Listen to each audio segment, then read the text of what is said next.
कर ले।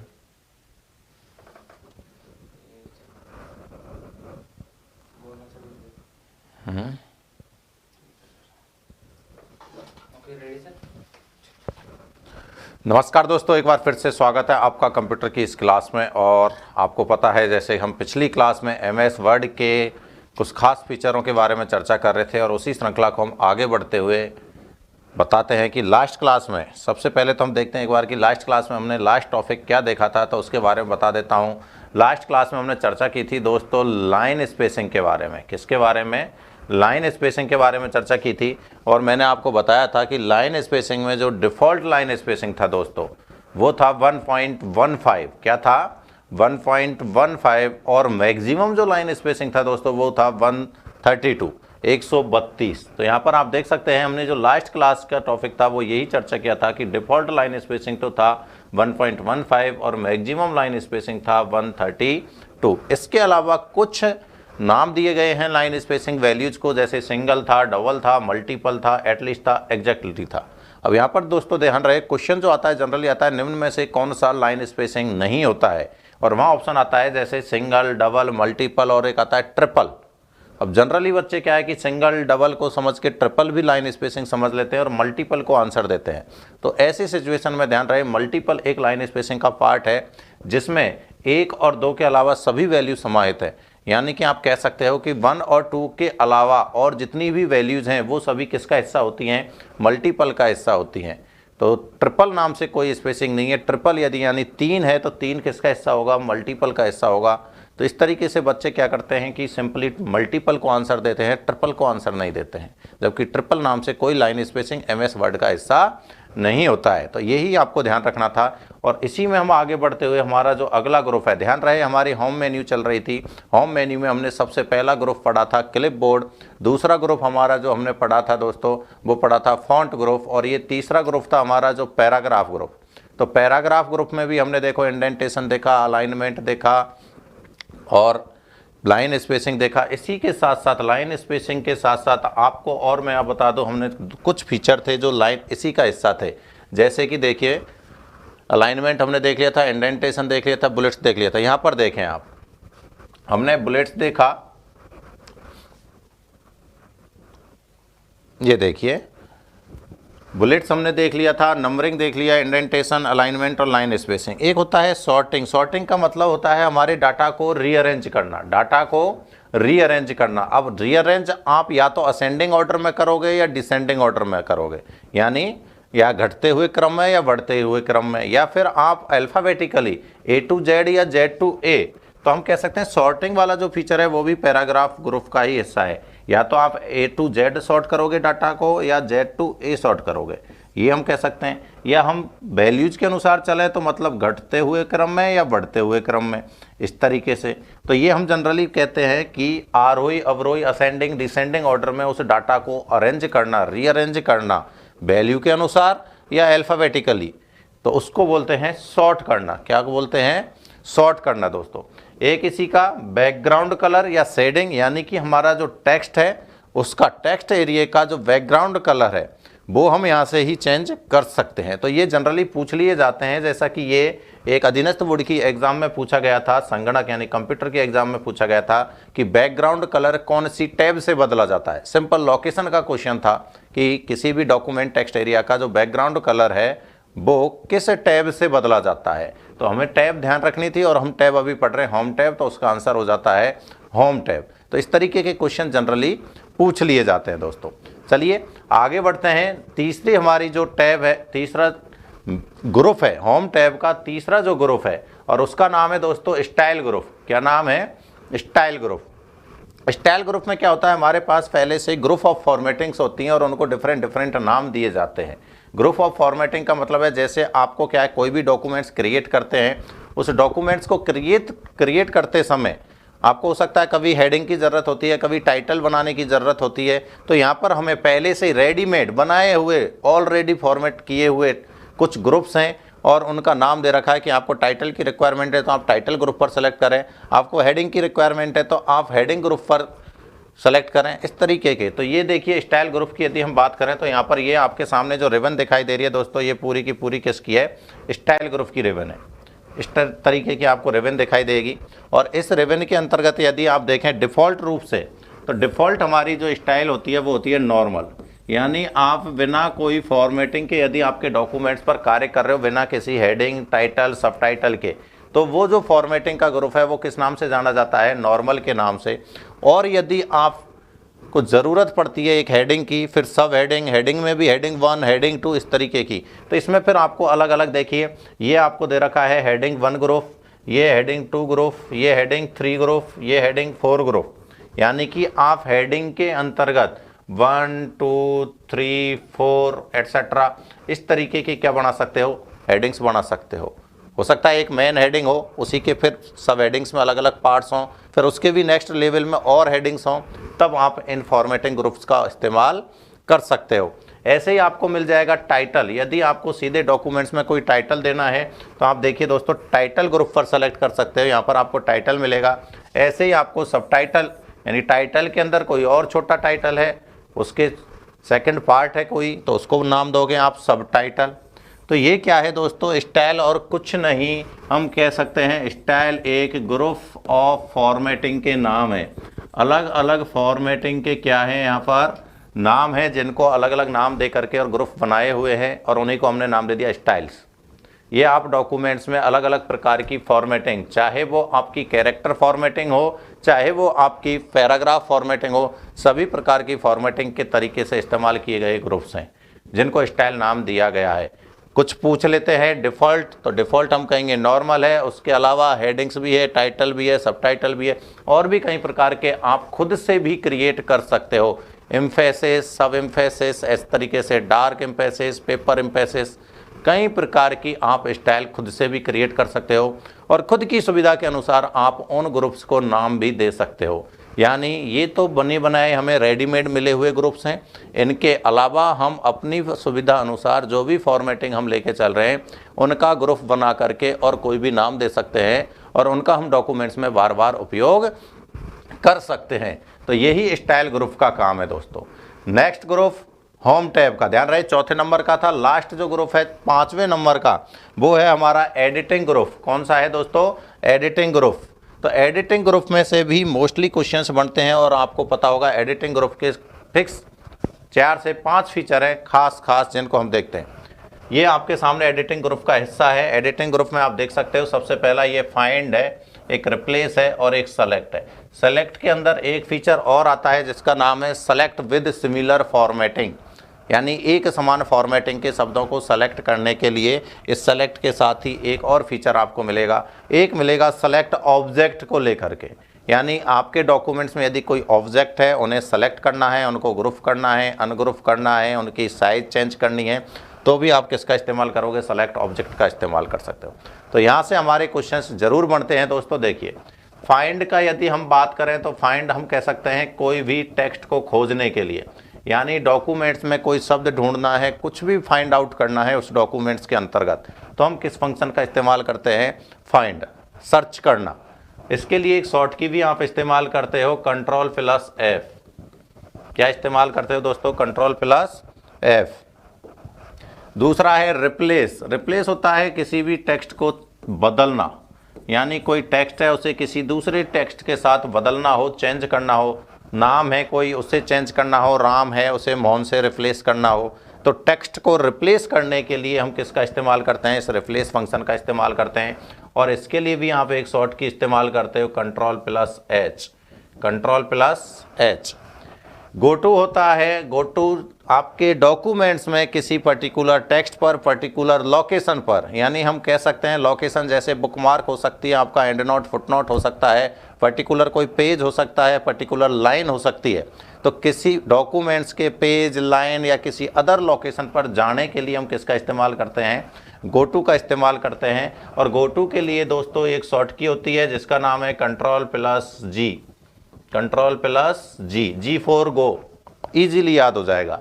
और कंप्लीट डॉक्यूमेंट्स को सेलेक्ट करने के लिए होता है सेलेक्ट ऑल, जिसके लिए आप शॉर्ट की यूज करते हो Ctrl+A।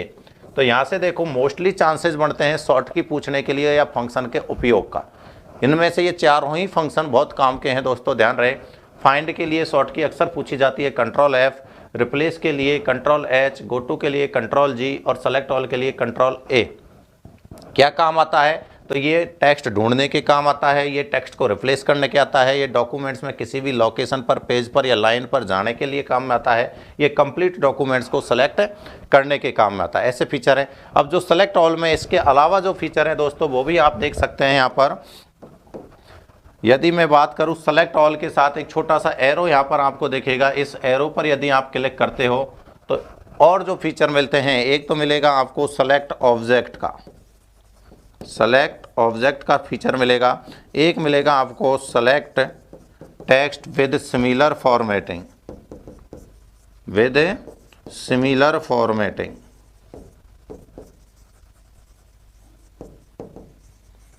इसका मतलब हो गया एक समान फॉर्मेटिंग वाला जो टेक्स्ट है, जैसे मान लीजिए आपने कई जगह पर बोल्ड बोल्ड करके फॉर्मेटिंग की हुई है, तो आपको उन सभी टेक्स्ट को सेलेक्ट करना जिन पर आपने बोल्ड इफेक्ट या बोल्ड स्टाइल दी हुई है।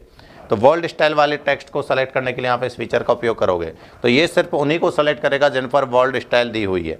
तो ध्यान रहे, एक समान फॉर्मेटिंग वाले टेक्स्ट को सेलेक्ट करने के लिए हम इस फीचर का उपयोग कर सकते हैं, जो कि किसका हिस्सा है? सेलेक्ट ऑल का हिस्सा है दोस्तों। दूसरा यहाँ से एक क्वेश्चन ये भी बनता है कि ऐसे कौन से फीचर हैं, निम्न में से ऐसे कौन से फीचर हैं जो तीनों के तीनों एक ही विंडो में उपलब्ध होते हैं?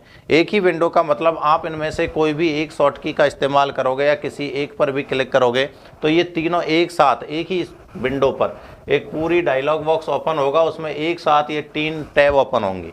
एक होगी जिसमें फाइंड की, एक रिप्लेस की और एक गो टू की। यानी आप चाहे कंट्रोल F प्रेस करें, चाहे कंट्रोल H या कंट्रोल G, तीनों एक साथ ओपन होते हैं। तो तीनों के तीनों जो है एक ही विंडो का हिस्सा होते हैं। वो फीचर है गो टू, रिप्लेस और फाइंड। ये भी अभी हाल ही में काफ़ी एग्जामों में रिपीट हुआ इस तरीके का क्वेश्चन। तो ध्यान से देखें दोस्तों, ये होती है हमारी होम टैब ख़त्म। यानी अभी तक हम MS वर्ड में सिर्फ 2 ही टैब पढ़ पाए हैं, एक फाइल टैब और दूसरी जो पढ़ पाए होम टैब। होम टैब के हमने 5 ग्रुप पढ़े हैं।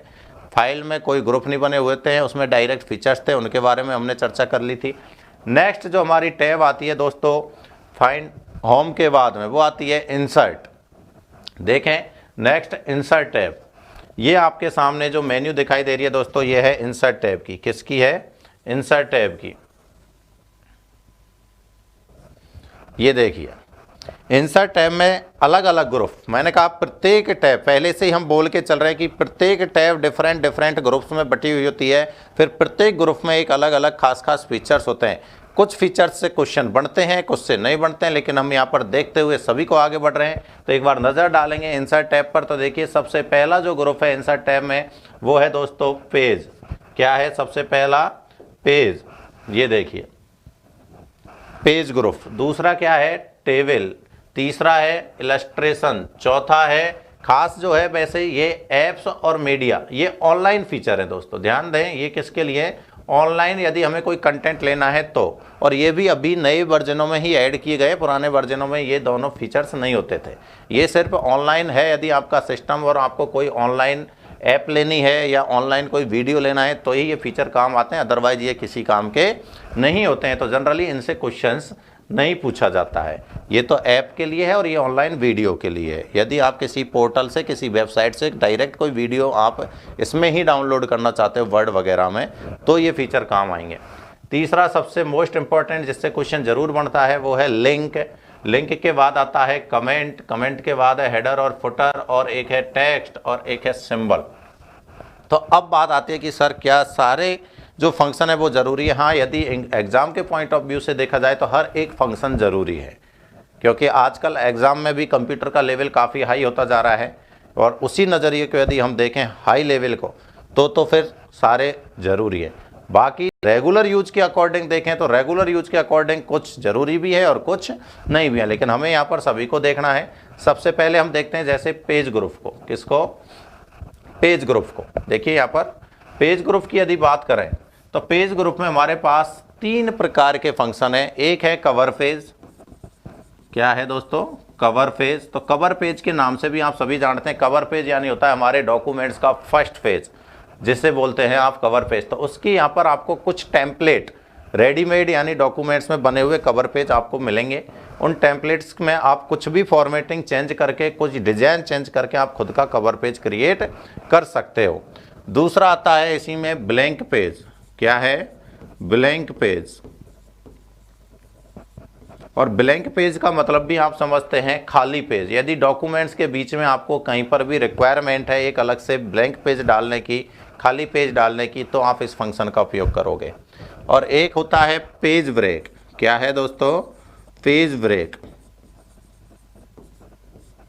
पेज ब्रेक होता है कि मान लीजिए आपका कोई पेज है वो कंप्लीट फिल नहीं हुआ है और आपका आधा ही पेज कंप्लीट हुआ है, लेकिन फिर भी आपको नेक्स्ट पेज में आपको ब्लैंक पेज चाहिए, या फिर कर्सर की पोजीशन जहां कहीं भी है, चाहे वो पहली लाइन पर है या 10वीं लाइन पर है, उसके जस्ट बाद आपको नेक्स्ट पेज चाहिए, तो आप किसका इस्तेमाल करोगे? पेज ब्रेक का इस्तेमाल करोगे। दोस्तों ध्यान रहे, कर्सर की पोजीशन के जस्ट बाद यदि आपको ब्लैंक पेज की रिक्वायरमेंट है या अगले पेज की रिक्वायरमेंट है, तो आप पेज ब्रेक का इस्तेमाल करोगे। और इसके लिए शॉर्ट की भी होती है दोस्तों, कंट्रोल प्लस इंटर। क्या होती है? Control plus inter. ध्यान से देख लें, बहुत एग्जामों में पूछी गई है कि कर्सर की जो वर्तमान पोजीशन है उसी के बाद अगला पेज डालने के लिए, अगला पेज इंसर्ट करने के लिए हम कौन सी शॉर्ट की का इस्तेमाल करते हैं, तो वो होती है कंट्रोल प्लस इंटर। और उसको फंक्शन को बोलते हैं पेज ब्रेक देना। क्या बोलते हैं?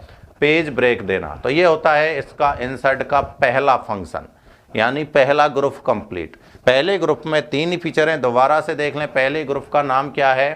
Page group. नाम है पेज ग्रुप, और उसमें 3 फीचर आपके सामने हैं। एक है कवर पेज, एक है आपका ब्लैंक पेज, और एक है आपका पेज ब्रेक। इस तरीके के देखिए, यहाँ पर आप और डिटेल से देख सकते हैं।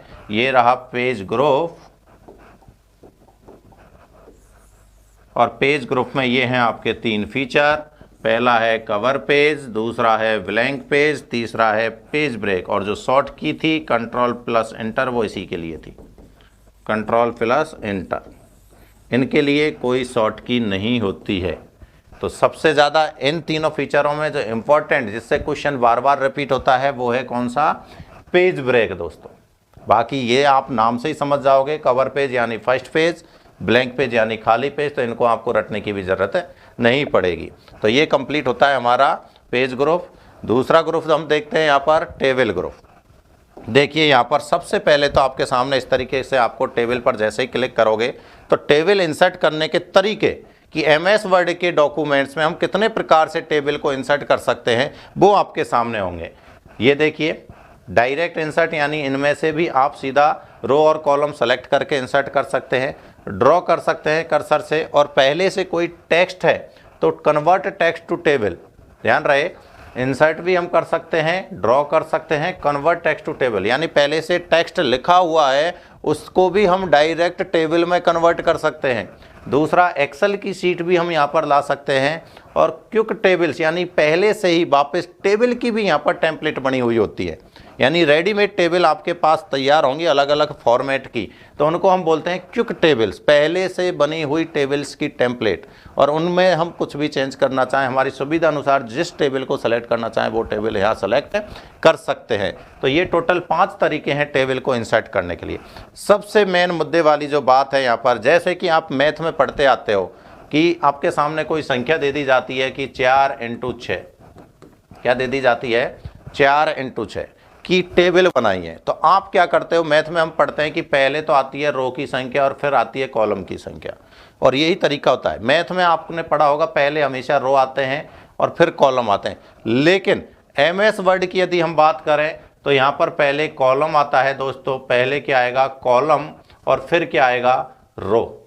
ध्यान दे लें, पहले क्या आता है? कॉलम, और उसके बाद क्या आता है? रो। खासकर यहाँ सबसे बड़ी गलती होती है कि यदि क्वेश्चन सिंपल सा पूछ ले 4/6 की टेबल में कितने रो हैं और कितनी कॉलम है, तो हम मैथ के अनुसार तो उल्टा कर देंगे। मैथ में यदि हम पढ़ते हैं तो उसके अनुसार हम कहते हैं कि रो तो 4 हैं, कॉलम 6, और यहीं हम गलत हो जाते हैं। एमएस वर्ड की टेबल में 4 कॉलम होंगे और 6 रो होंगी। सिंपल सा क्वेश्चन जो हमें गलती करवा देते हैं। तो ये देखिए यहाँ पर जैसे आपको मैंने ऐसे सेलेक्ट करके भी दिया हुआ है इस डॉक्यूमेंट्स में कि ये देखिए 4/6, तो 4 तो क्या हो रहे हैं? ये कॉलम सेलेक्ट हो रहे हैं, और ये क्या हो रही है, सेलेक्ट रो। तो रो कितनी है इसमें, 6 रो सेलेक्ट हो रही हैं दोस्तों। ये कितनी है, 6 रो सेलेक्ट हो रही हैं। तो इनको तो हम रो बोलते हैं हॉरिजॉन्टल को, और वर्टिकल जो आते हैं इनको क्या बोलते हैं दोस्तों, कॉलम बोलते हैं।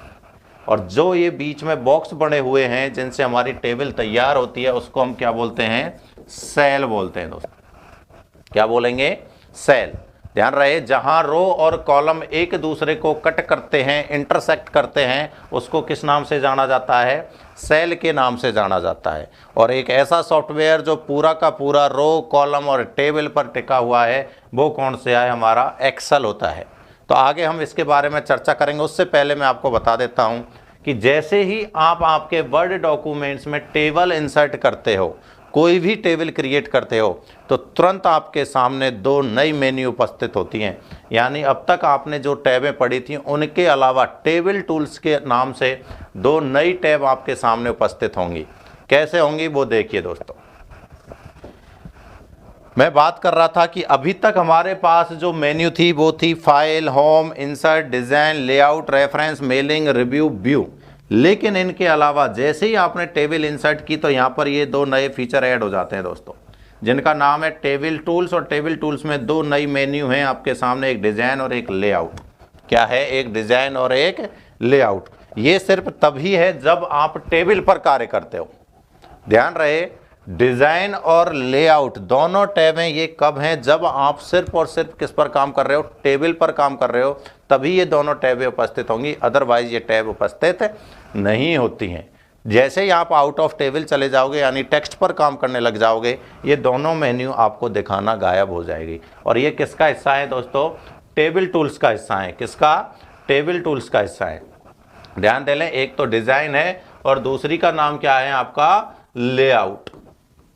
दूसरी का नाम क्या है, लेआउट। तो 2 टैब हो सकती है टेबल टूल्स की, पहली डिज़ाइन और दूसरी लेआउट। डिज़ाइन की यदि हम बात करें तो डिज़ाइन में हम देखो टेबल की स्टाइल में चेंज कर सकते हैं। टेबल की स्टाइल में बोले तो जैसे देखिए दोस्तों, ये आपके सामने कोई टेबल है,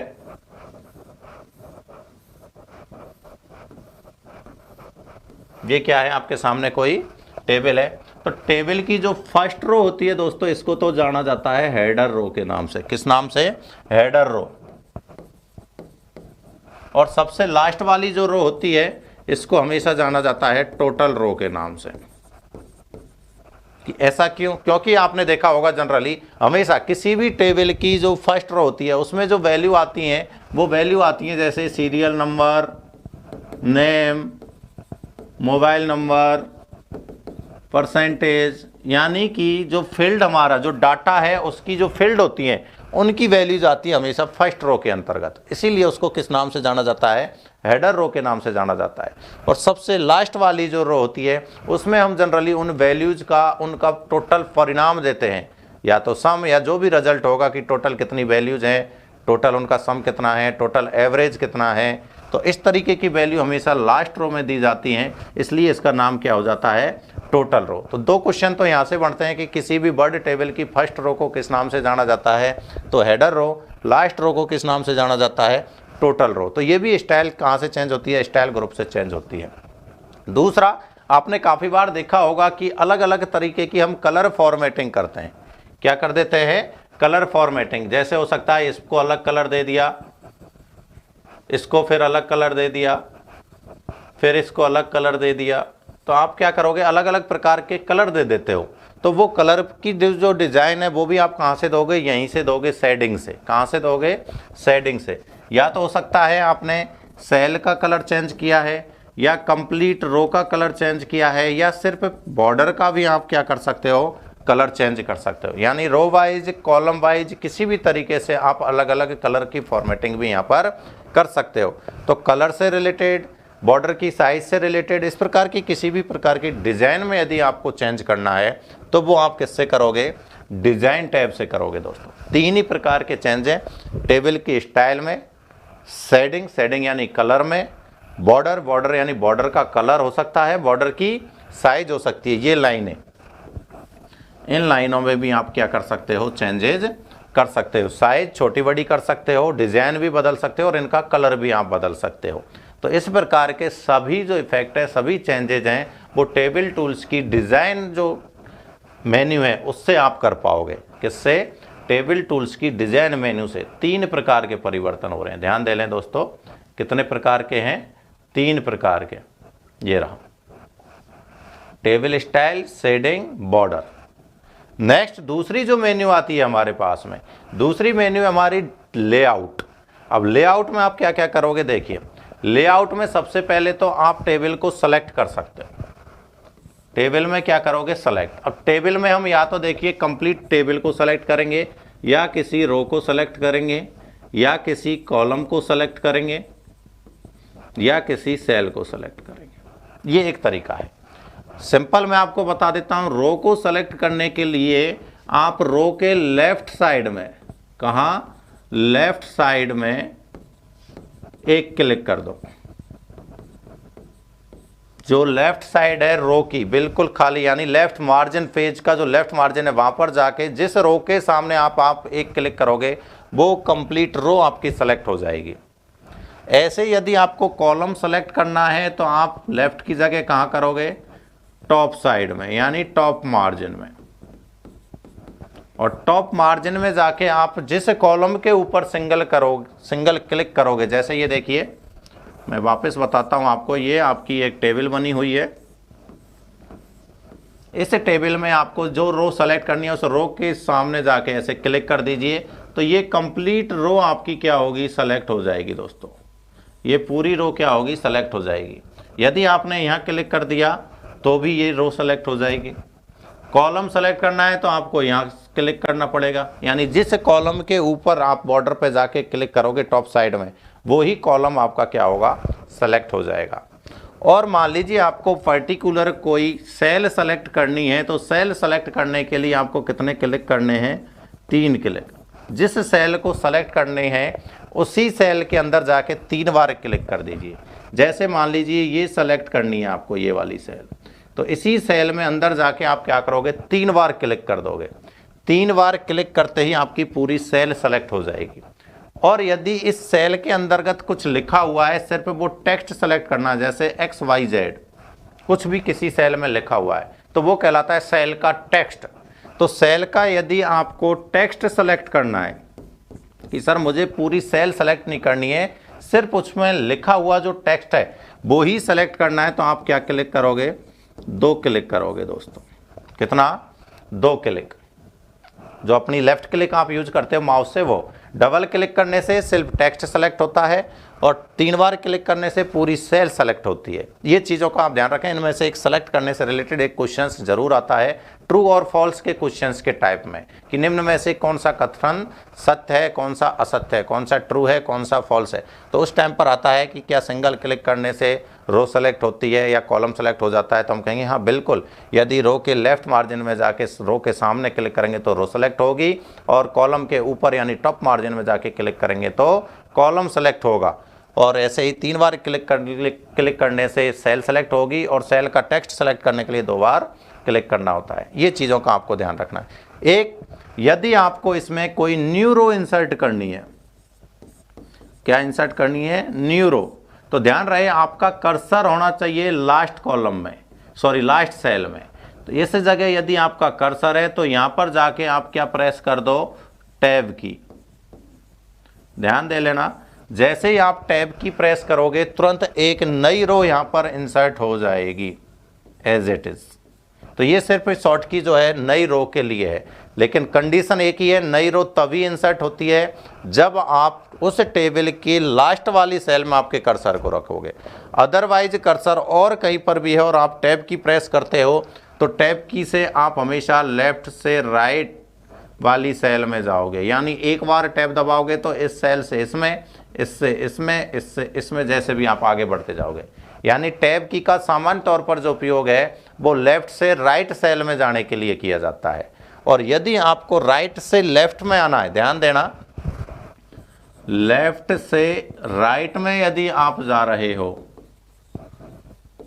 राइट सेल में, लेफ्ट सेल से राइट सेल में, तब तो सिंपल टैब की आप यूज करोगे। और यदि आप राइट से लेफ्ट में आ रहे हो, राइट से लेफ्ट सेल में यदि आप आना चाह रहे हो तो शिफ्ट के साथ, किसके साथ?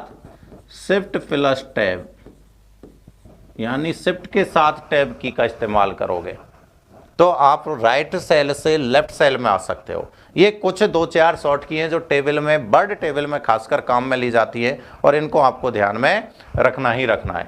दूसरा आता है ड्रॉ करने का। ये तो था, ध्यान रहे, सेलेक्ट करने के लिए कि आप कैसे सेलेक्ट कर सकते हो। दूसरा इसी में आता है ड्रॉ का, तो आप नई टेबल ड्रॉ कर सकते हो और उसे इरेज भी कर सकते हो। दूसरा ध्यान रहे दोस्तों, काफ़ी बार होता है कि हम जो टेबल बनाते हैं और इस टेबल की यदि इन पूरी बॉर्डरों को हटा दें, ये जो बॉर्डर हैं हम डाल रहे हैं, ये लाइन है, रो और कॉलम जिनसे मिलकर के बने, इनको यदि हटा दें और फिर भी हमें यहाँ पर ऐसी हल्की डॉटेड ब्लू लाइन कैसी दिखाई देंगी आपको, जैसे ये बॉर्डर आप हटाओगे तो आपको दिखाई देंगी डॉटेड ब्लू लाइन, यहाँ पर दिखाई देती हैं। और इन डॉटेड ब्लू लाइन को दोस्तों ग्रिड लाइन के नाम से जाना जाता है। किस नाम से?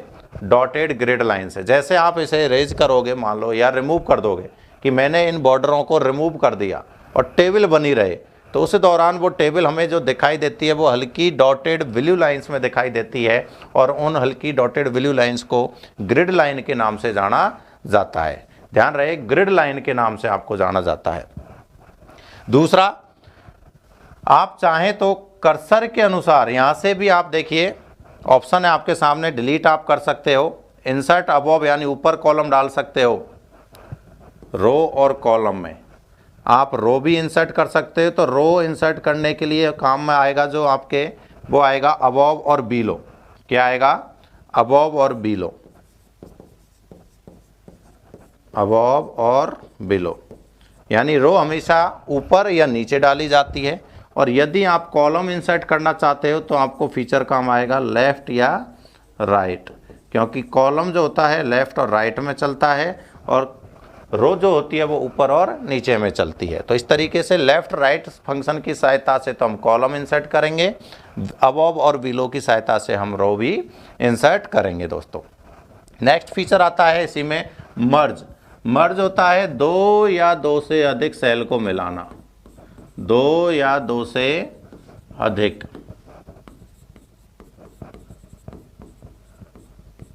सेल हो सकती है, उसको भी आप मिला सकते हो। रो भी हो सकती है सेल के अलावा, आप चाहो तो दो कॉलमों को भी मिला सकते हो। यानी एक टेबल के अंतर्गत हम दो या दो से अधिक सेल को मिला सकते हैं, दो या दो से अधिक रो को मिला सकते हैं, दो या दो से अधिक कॉलम को मिला सकते हैं।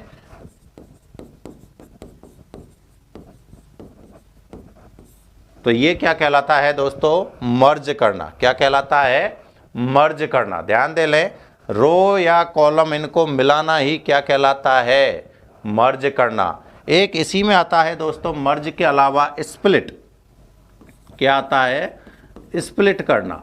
अब स्प्लिट के लिए भी दो फंक्शन है, आप एक तो सेल को स्प्लिट करें और एक आप पूरी टेबल को स्प्लिट करें।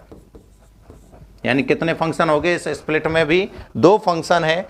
स्प्लिट का मतलब होता है तोड़ना। क्या होता है? तोड़ना या बांटना, या मैं कहूंगा बांटना। तो हम कह सकते हैं किसी एक सेल को दो या दो से अधिक भागों में बांटना। एक आपके सामने ये सेल है, अब इसी सेल को आपको दो या दो से अधिक सेल है और इसी के अंदर सेल बनानी है। यानी मैं कह सकता हूं इसके अंदर आप रो और कॉलम बनाना चाह रहे हो, तो आप किसका यूज करोगे? स्प्लिट सेल का उपयोग करोगे। स्प्लिट सेल फंक्शन है उसके लिए। तो जैसे ही आप डालोगे तो इसमें देखिए, जैसे मान लीजिए मैंने 3 कॉलम और 2 रो बना दी, तो ये मैंने क्या किया है? यहाँ पर स्प्लिट सेल किया है, यानी सेल को अलग अलग 2 रो और 3 कॉलम में बांट दिया, तो उसे बोलेंगे स्प्लिट सेल करना। दूसरा, इसी को यदि मैं 2 अलग अलग भागों में बांट दूं कि इस रो की टेबल अलग से बन जाए और नीचे वाले की अलग से एक टेबल बन जाए, यानी इसी टेबल को 2 भागों में यदि बांटना चाहता हूं तो मैं यूज करूंगा स्प्लिट का कौन सा function? Table function, split table.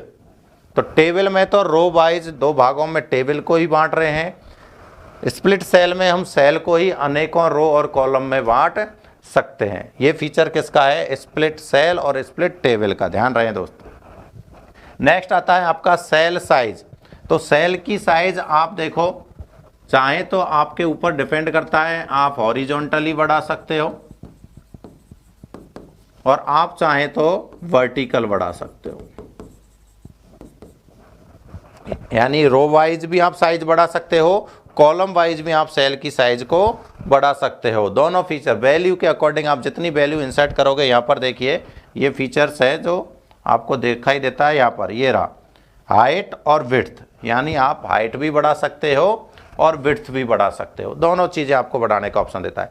दूसरा एक ऑप्शन और देता है कि यदि आपको सभी रो की साइज एक समान करनी है और सभी कॉलम की साइज एक समान करनी है, तब ऑप्शन है देखिए डिस्ट्रीब्यूटेड। क्या ऑप्शन है? डिस्ट्रीब्यूटेड रो। ये क्या करेगा? सभी रो की साइज एक समान करेगा, सभी रो की साइज एक समान कर देता है दोस्तों, एक समान करता है। यानी आपकी टेबल में जितनी भी रो हैं सबकी साइज एक समान करनी है, तो आप कौन से फीचर का उपयोग करोगे? डिस्ट्रीब्यूटेड रो का यूज करोगे। और यदि मान लीजिए सभी कॉलम के लिए बोल दिया जाए तो आप किस फंक्शन का उपयोग करोगे? तो आप उपयोग करोगे डिस्ट्रीब्यूटेड कॉलम। सभी कॉलम के लिए आप किसका उपयोग करोगे? Distributed column. इसका मतलब हो गया सभी कॉलम की साइज एक समान, सभी कॉलम की साइज एक समान करने के लिए दोस्तों।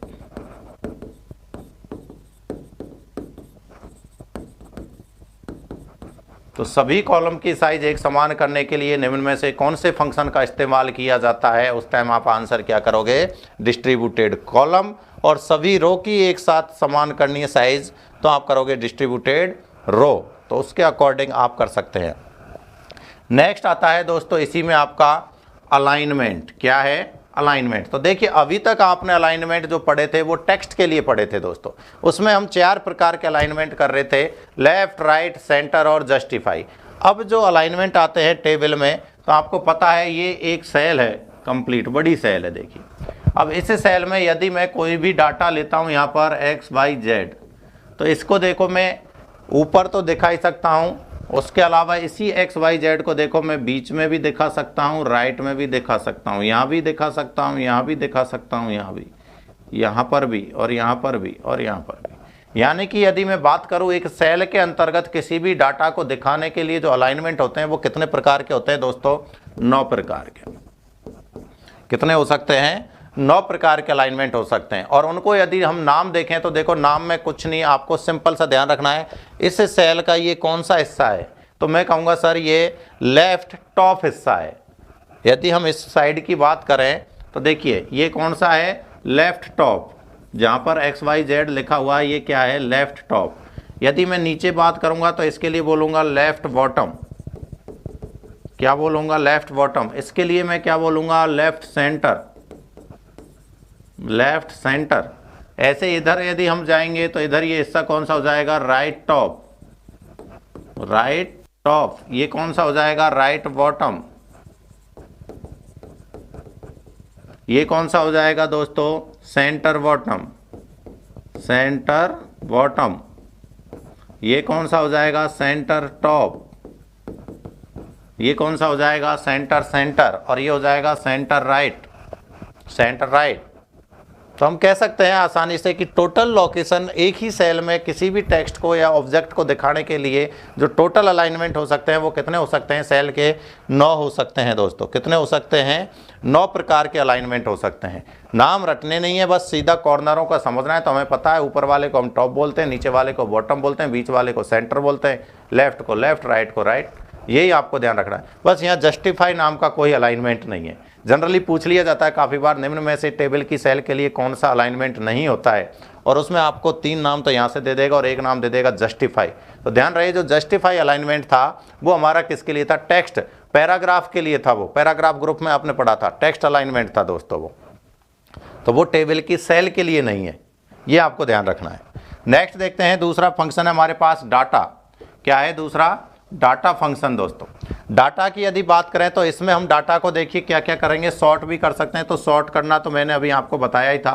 डाटा को सॉर्ट आप A to Z कर सकते हो, Z to A कर सकते हो, या 0 to 9 या 9 to 0, यानी असेंडिंग या डिसेंडिंग ऑर्डर में आप डाटा को सॉर्ट कर सकते हो। तो ये तो हम होम मेन्यू से भी कर सकते हैं और यहाँ से भी हम कर सकते हैं। दूसरा जो आपके पास में टेबल है, कोई भी टेबल, उस टेबल को ध्यान रहे टेक्स्ट में कन्वर्ट कर सकते हो।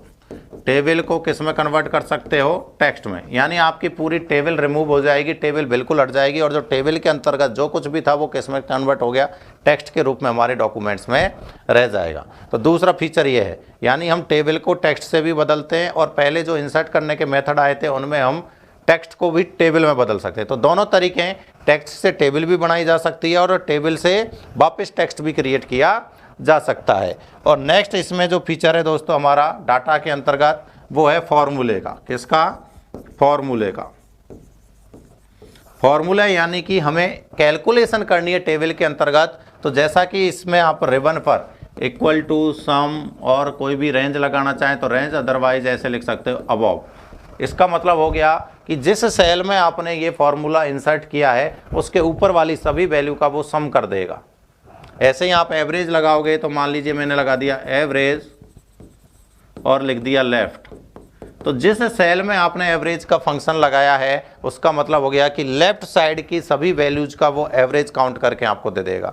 तो यानी कि हम इस लोकेशन से, डाटा वाले जो ग्रुप है, इस लोकेशन से हम हमारी वर्ड के अंतर्गत जो टेबल है उसमें भी कैलकुलेशन कर सकते हैं।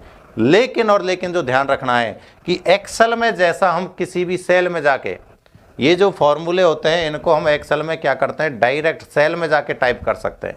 वर्ड में हम ऐसा नहीं कर सकते। वर्ड की टेबल में हम डायरेक्ट सेल के अंतर्गत किसी भी फंक्शन का उपयोग, किसी भी फॉर्मूले का उपयोग नहीं कर सकते। ये बात आपको ध्यान रखनी है। क्या होता है, एक्सेल में हम सीधा, जैसे ये टेबल है और हम सीधा जाते हैं सेल में और फॉर्मूला टाइप कर देते हैं ऐसे और रेंज लगा देते हैं। तो वर्ड में हम ऐसा नहीं कर सकते। यानी वर्ड की टेबल में यदि हम बात करें इस तरीके से सेल में डायरेक्ट फॉर्मूला टाइप करने की, तो वो पॉसिबल नहीं है। दूसरा जो चीज़ है, हम क्या करते हैं, मान लीजिए हमने यहाँ पर 2 और 4 वैल्यू थी, तो यहाँ पर हमें परिणाम मिल जाता है 6। कितना मिल जाता है? 6। और जब मैं इसको चेंज करता हूँ एक्सेल में 4, तो यहाँ ऑटोमेटिक अपडेट होकर आ जाता है 8। यानी जैसे ही मैं जो रेफरेंस वाली वैल्यू है उनमें चेंजेस करता हूं तो परिणाम में ऑटोमेटिक अपडेट हो जाता है। ये पॉसिबल है किसमें? एक्सेल में। वर्ड में ये भी पॉसिबल नहीं है। ये कथनों वाले, जो कथन निष्कर्ष वाले क्वेश्चन है, वहाँ पर इस टाइप के कथन आपको जरूर मिलेंगे। स्टेटमेंट और जो निष्कर्ष वाले आते हैं उनमें आपको ये जरूर क्वेश्चन मिलेंगे दोस्तों, ध्यान दे लेना। तो यहाँ पर ध्यान रहे, यदि ये वर्ड की टेबल होती तो यहाँ परिणाम तब भी 6 का 6 ही रहता। यानी वो अपडेट नहीं होता है। ऑटोमेटिक अपडेट वाला जो फीचर है वो वर्ड की टेबल में नहीं होता है, वो सिर्फ एक्सेल में ही होता है, जो हम आगे पढ़ेंगे। तो ऐसे 2-4 कथन इनको भी आपको ध्यान रखना है। एक तो वर्ड की टेबल में डायरेक्ट सेल के अंतर्गत फॉर्मूला नहीं लगा सकते। दूसरा, वैल्यू चेंज करने पर फॉर्मूले वाली वैल्यू ऑटोमेटिक अपडेट नहीं होती है। तीसरा, जैसे यहाँ पर हमने ये अबव लेफ्ट वाले फीचर हैं, अब ये सिर्फ वर्ड में होते हैं, ये एक्सेल में नहीं होते। एक्सेल में कंपलसरी आपको जो फंक्शन या फॉर्मूला आप लगा रहे हो उसके अंदर सेल की रेंज होना या सेल का एड्रेस होना जरूरी है, रेंज या एड्रेस। और जबकि यहाँ पर हम वर्ड में डायरेक्ट लिख सकते हैं अबव, लेफ्ट, बिलो, राइट। यानी ये वाला जो फीचर है ये स्पेशल वर्ड के लिए है, ये एक्सेल में नहीं होता है। तो ये 3 आपको स्टेटमेंट हैं जिनका ध्यान रखना है, खासकर कि अबव, बिलो, लेफ्ट, राइट जो फीचर है, क्या इनका हम एक्सेल में यूज कर सकते हैं? तो जी नहीं कर सकते। क्या हम वर्ड की टेबल में सेल के अंतर्गत फंक्शन इस्तेमाल कर सकते हैं? जी नहीं कर सकते। क्या हम वर्ड की टेबल में जो फंक्शन की वैल्यू है उसको ऑटोमेटिक अपडेट करवा सकते हैं? जी वो भी हम नहीं करवा सकते। तो ये 2-4 फीचर आपको दोस्तों ज़रूर ध्यान रखने हैं, बहुत ही काम के फीचर हैं ये। चलिए बढ़ते हैं। नेक्स्ट हमारा अगला जो ग्रुप है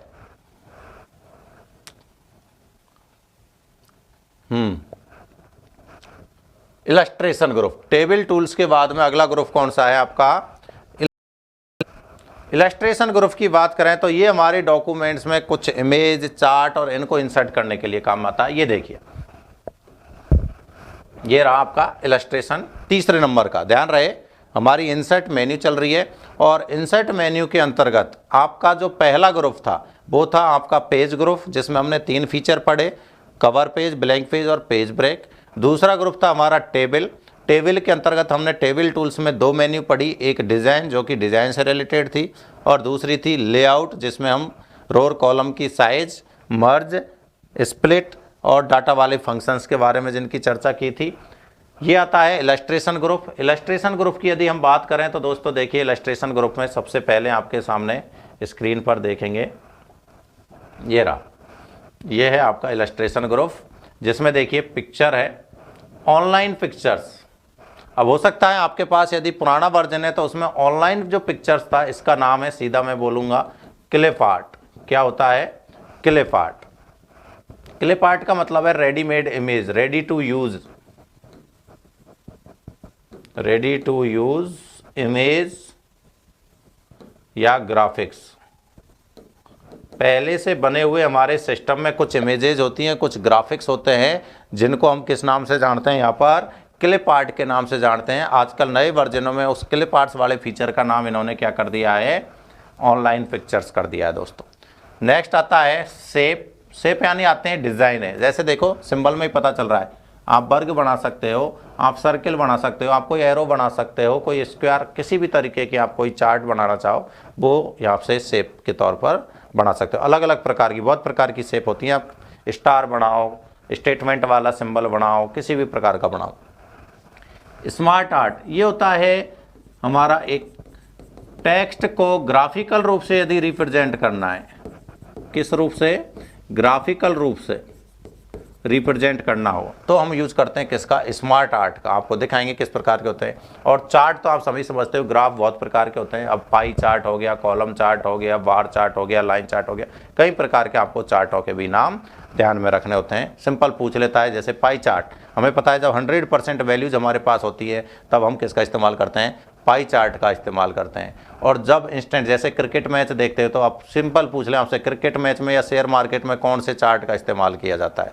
तो आप कहोगे सर लाइन चार्ट का, क्योंकि वहाँ पर इंस्टेंट टाइम के अकॉर्डिंग वैल्यूज में चेंज आता रहता है। लगातार समय के साथ होने वाले परिवर्तनों के लिए हमेशा लाइन चार्ट का इस्तेमाल किया जाता है। तो ऐसे क्वेश्चंस आपसे यहाँ से पूछते हैं। तो सबसे पहले तो आपको पता होना चाहिए कि इलस्ट्रेशन ग्रुप में कौन कौन सी चीज़ें हैं। पिक्चर है, क्लिप आर्ट जिनको ऑनलाइन पिक्चर्स भी बोलते हैं, शेप्स, स्मार्ट आर्ट और चार्ट, ये फंक्शंस हमारे किसका हिस्सा है? इलस्ट्रेशन ग्रुप का। अब एक एक करके देखते हैं। जैसे पिक्चर्स, और उसमें तो मुझे कुछ बताने की ज़रूरत नहीं है, सीधा फोटो इंसर्ट करनी है, कोई भी इमेज इंसर्ट करनी है तो पिक्चर फीचर का इस्तेमाल था। ये आपके सामने देखिए क्या है, डिफरेंट टाइप्स की आपको दिखाई दे रही होंगी शेप हैं। शेप में अलग अलग, जैसे आपको लाइन ही यूज करनी है, रिसेंटली यूज, तो ये अलग अलग प्रकार की लाइन हो सकती हैं। कर्व हो सकता है, क्यूबिकल हो सकता है, स्ट्रेट लाइन हो सकता है, एरो लाइन हो सकती है। तो अलग अलग प्रकार की लाइन्स हैं, आपको रटना नहीं है, बस समझना है कि डिफरेंट टाइप्स की लाइनें यदि हमें इंसर्ट करनी है तो हम किससे करेंगे? शेप में जाके करेंगे। अब लाइन आपको देखो, ये तो स्ट्रेट पॉइंट के लिए होगी, सिंगल एरो की हो सकती है लाइन, डबल एरो वाली लाइन हो सकती है। आप चाहो तो इस तरीके की आप लाइन इस्तेमाल कर सकते हो, इस तरीके की कर सकते हो, सिंपल जॉइंट वाली इस तरीके से कर सकते हो सकता है आप ऐसी लाइन इस्तेमाल करो, या हो सकता है कुछ ऐसी लाइनें इस्तेमाल करो। किसी भी प्रकार की आप लाइन का इस्तेमाल यहाँ से कर सकते हो, वो आपके ऊपर निर्भर करता है। कर्सर आपके हाथ में रहता है, आप जैसे चाहोगे वैसे ही आप ड्रॉ करवा पाओगे। ये आता है रेक्टेंगल। रेक्टेंगल का मतलब हो गया आप आयत बनाओ, आप वर्ग बनाओ, आप जो भी कुछ बनाना चाहो, अलग अलग प्रकार की शेपें ऐसी भी आप यहाँ से बना सकते हो। तो कुछ नहीं, ये शेप हैं दोस्तों अलग अलग प्रकार की। बेसिक शेप्स, बेसिक शेप में आपके ऊपर है, आप वृत्त बना सकते हो, आप त्रिभुज बना सकते हो, आप समकोण त्रिभुज बना सकते हो, कुछ भी बनाओ आप सर्किल को भी ऐसे आधा कट करके बना सकते हो। जैसी भी आप डिजाइन देना चाहो वो आप यहाँ से दे सकते हो। ऐसे भी आप बना सकते हो कट लगा के, वो आपके ऊपर है। ये लो एल शेप भी मैं दे सकता हूँ, यहाँ से ब्रैकेट वाली शेप भी दे सकता हूँ। कई प्रकार की शेपें आपको मिल जाएंगी। स्माइली भी आप यहाँ पे बना सकते हो, ब्लैक एरो बना सकते हो, इक्वेशन शेप बना सकते हो, फ्लो चार्ट यहाँ पे बना सकते हो, स्टार एंड बैनर्स आप बना सकते हो, कॉल आउट्स आप बना सकते हो। कार्टून में काम आते हैं जनरली, जो कार्टून आते हैं उनमें जैसे कोई आदमी होता है और ये कुछ बोलता है तो इसके लिए हम ऐसे कॉल आउट बना सकते हैं कि ये कुछ कह रहा है, ये लो। तो वो आपकी डिज़ाइन के ऊपर है, कैसी भी आप डिज़ाइन दे सकते हो। ये हैं शेप, अलग अलग प्रकार की होती है दोस्तों, इतनी सारी कि आपको कोई नाम रटना नहीं है, सिर्फ समझना है कि शेप होती क्या है। नेक्स्ट आता है हमारे पास में स्मार्ट आर्ट। ये था, मैंने आपको बताया कि स्मार्ट आर्ट का जो उपयोग करते हैं दोस्तों, वो करते हैं हम टेक्स्ट को ग्राफिकल रूप में, टेक्स्ट को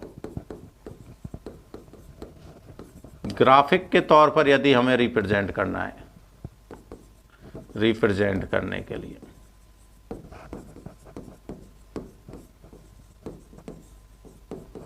तो ये आपके सामने कई प्रकार की डिज़ाइनें हैं जिनमें आप देखिए अलग अलग तरीके से स्मार्ट आर्ट के रूप में जिनका उपयोग कर सकते हैं। कुछ नाम है इनके, लिस्ट के तौर पर भी आप दिखा सकते हो,